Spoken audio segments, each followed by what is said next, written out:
നെന്മാറ നിയോജക മണ്ഡലത്തിലെ കൊല്ലങ്കോട് ഊട്ടറ പാലത്തിന്റെ പ്രവൃത്തി ഉടൻ തുടങ്ങും. പാത നിർമ്മാണം വൈകുന്നതിനെതിരെ വലിയ പ്രതിഷേധമുയർന്നിരുന്നു.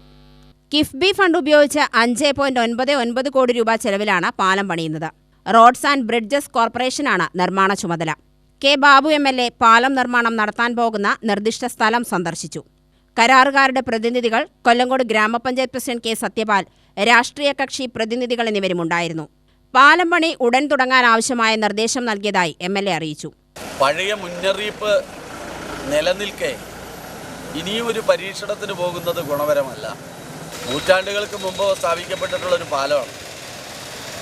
ഇന്നത്തെ വാഹനങ്ങളുടെ പെരുപ്പവും കയറ്റിപ്പോകുന്ന വാഹനങ്ങളുടെ ഭാരവും പരിശോധിച്ചു കഴിഞ്ഞാൽ ഈ പാലത്തിൻ്റെ ബലം അല്ലെങ്കിൽ അതിൻ്റെ ഒരു ഇപ്പോഴുള്ള ശക്തി എന്ന് പറയുന്നത് വളരെ ദുർബലപ്പെട്ട് വരികയാണ്. കഴിഞ്ഞ ഗവൺമെൻറ്റിൻ്റെ കാലത്താണ് ബഡ്ജറ്റിൽ ഊട്ടറ പാലവും മേമ്പാലവും എന്ന പ്രോജക്റ്റ് പ്രഖ്യാപിക്കുന്നത്. പാലത്തിൻ്റെ വർക്ക് അടിയന്തരമായി ആരംഭിക്കും. പാലത്തിന് ആവശ്യമായ ഭൂമി വിട്ടുതരുന്നത് 3 പേരാണ്.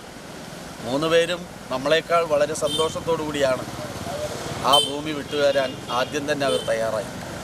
മേമ്പാലത്തിലേക്ക് ആവശ്യമായ പുതിയ വീട് നിർമ്മിച്ചിട്ടുള്ളവർ ഉൾപ്പെടെ അവർക്ക് നഷ്ടപരിഹാരം കൊടുത്തുകൊണ്ട് തന്നെ എപ്പോഴോ ആ മേമ്പാലത്തിന് ആവശ്യമായ ഭൂമിയും ഈ സർക്കാർ ഏറ്റെടുത്തു കഴിഞ്ഞു. യഥാർത്ഥത്തിൽ ഇന്ത്യൻ റെയിൽവേയും സ്റ്റേറ്റ് ഗവൺമെൻറ്റിൻ്റെ കിഫ്ബി ഫണ്ട് ഉപയോഗപ്പെടുത്തി സംയുക്തമായി നടത്താനാണ് മേമ്പാലം ആലോചിക്കുന്നത്. സ്വാഭാവികമായും ഓരോ വർഷത്തിൽ ഇത്ര വാഹനങ്ങൾ കടന്നുപോകുന്ന പ്രധാനപ്പെട്ട റോഡാണ് എന്ന് തെളിയിക്കപ്പെടുമ്പോഴാണ് റെയിൽവേ അതിനാവശ്യമായ ഫണ്ട് അനുവദിക്കുക. പുഴയ്ക്ക് കുറുകെ നിലവിലുണ്ടായിരുന്ന പാലം ബലക്ഷയം കാരണം അടച്ചിട്ട് വർഷങ്ങളായി. UTV news, Palakkad.